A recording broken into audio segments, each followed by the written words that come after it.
Today I'm going to cover marketing strategies for e-commerce businesses, how you can grow sales without spending money. Is that even possible? Let's find out.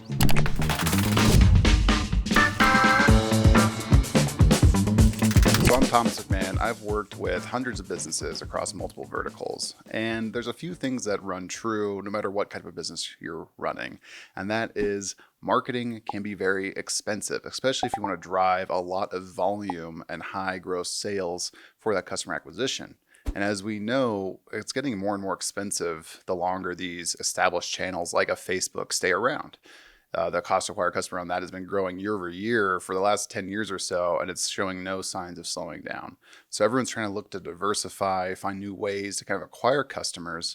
There's a few ways you can go about it, right? There's organic, which can be a lot of cost up front because you have to invest a lot of time and content, and kind of overall marketing strategy has to be tight, or you might end up wasting a lot of time and money on something that doesn't really drive a lot of results. I do think it's worthwhile doing though. But outside of the traditional paid channels and kind of traditional media, the way those work is that you're going to pay up front, right? You're going to pay a lot of money, or at least some part of your budget up front, and that's going to give you impressions, right? It could be a billboard on a street. It could be an ad on Facebook where you're going to pay a CPM, a cost per million, to an agent or to a platform like that to show your ad essentially, or show your content, show your ad. And then it's up to you to make those engaging creatives, to get someone to click, to have your lander be good enough to drive a conversion and to send that customer through.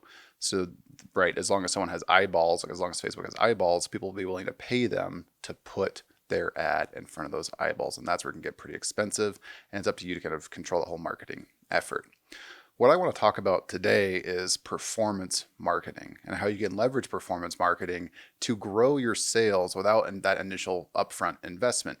Now, maybe I clickbaited you a little bit here, but hold with me, because you still have to pay money, but it's not a matter of if you have to pay money, it's when you pay that money.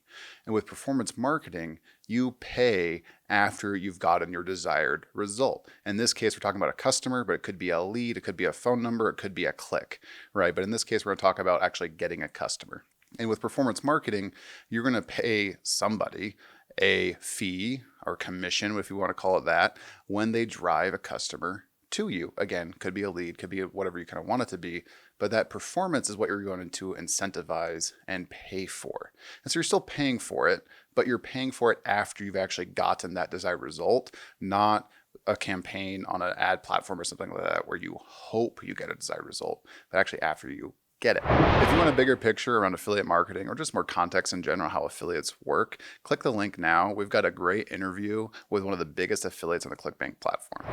What does this look like? Well, there's a few ways this can look, and they're all different sides of the same coin, in my opinion. So there's affiliate marketing, obviously, right? I can talk to that all day with ClickBank here, where you're going to pay an affiliate to almost be your soldiers on the ground, your marketing team on the ground, your salespeople on the ground. They're 1099, right, for your company, and they're going to be out there marketing for your company and for your products, and you pay them a commission, a percent of the sale, whatever that might be, after they drive that customer to you. It could also look like referrals, right? Lots of B2B companies use referrals. Lots of local people use referrals, right? It's a very common way to do it. There's hardly any difference to that than affiliate marketing. It's just called a different way, and they operate a little differently, where if someone refers a customer to you or a new lead to you, you're going to pay them a referral, a little finder's fee almost, if you will, right?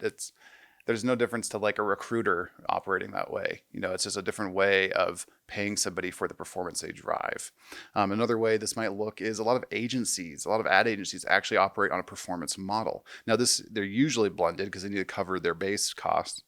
So it might look like a percent of ad spend, or it might look like a base retainer fee every month, but then they'll take a performance fee on top of that. And that makes it mutually aligned where, okay, we cover our base and so we don't lose our shirt running this for the client, and they're going to let's say it's $2,000 a month or something to run with them.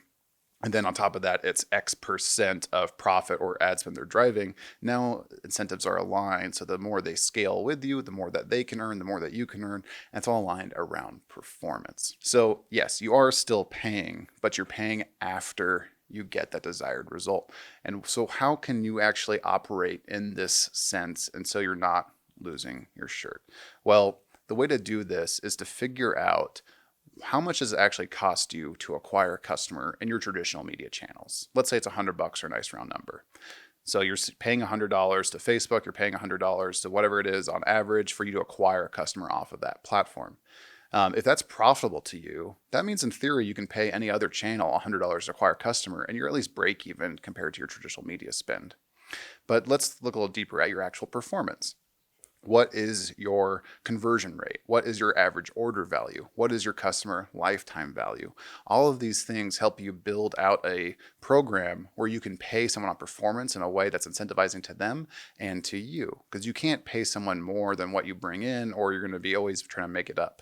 But the biggest companies actually do that, right? They will pay more than what their average order value is because they know their customer lifetime value is a multiplier. So they can go negative to acquire the customer on performance, then they'll make up that ground over the lifetime of that customer and be profitable, say day 30, day 60, day 90, whatever it is. The bigger companies can go negative for longer.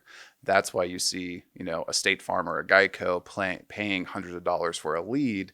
There's no way that's scalable for the mom and pop shop, but they can do it because they know a single customer can be worth thousands and thousands of dollars to them, and they can pay that on a lead basis on a performance model. But let's look at that. So let's say your average order value is $100 and your break even on Facebook at $100 customer acquisition cost. Let's say your lifetime value is $150. So you're really not break even, you're profitable $50 per customer. Now, if we build an affiliate program around that, for example, you can be working with affiliates that are sending you traffic, and you're going to pay them $100 per sale. Let's say that's 100% commission. Sounds crazy, right? But it's 100% commission. It's rev share. So that means if a refund happens, that there's clawback from the affiliate and from yourself to make the customer whole. That way, no one's losing their shirt too much. You're not eating the full cost of that. So it's kind of reciprocal that way. And so you can start to pay affiliates $100 per sale. You build them some email swipes. You kind of build them some basic landers to send traffic to. They're going to do all of the top funnel marketing to their customer list, to their Facebook ads, whatever that might be. And you're going to be collecting the customers and paying them for that. So you can start to diversify your marketing efforts using something like affiliates. Again, this could be referrals, could be agencies, could be a host of different models that are all performance based. But you're using that same customer acquisition mindset of it costs me X to get a customer. How could we be using that in other ways that aren't just us paying X traffic source to get that customer from? And that's where you can really start to drive a lot of diversified revenue that way. Now, I'm not going to lie to you. This isn't just a flash in the pan. Oh, we are going to sell, we're going to do this and kind of scale to the moon. You need resources to do it, which sure can cost money, but this is all very leverageable. It can all be aligned around the performance model. Let's say you have a salesperson or a affiliate manager, right? They can be paid on a performance basis for how many affiliates they're bringing and how many sales they're driving through those affiliates. They could be getting a small piece of the pie there, and they're incentivized on volume as well. So everyone can be aligned around performance and revenue, and that way your whole object is aligned, and you can be scaling in lots of different ways with 3 main different traffic streams in that regard. Another really common way to do this might be with your email list. Let's say you've got an email list of customers. You yourself can be an affiliate with that.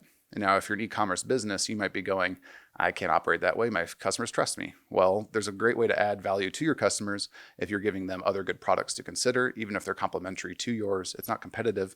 And then you can actually be earning money on a performance basis yourself, which is a great way to step into this game if you're not sure how to do it yourself. Just be an affiliate first. Find partners you know, like, and trust, and products you know, like, and trust, and promote those to your customers on an affiliate basis and earn commission on a performance model. And you'll start to kind of realize how this is so leverageable and how you could be doing it yourself.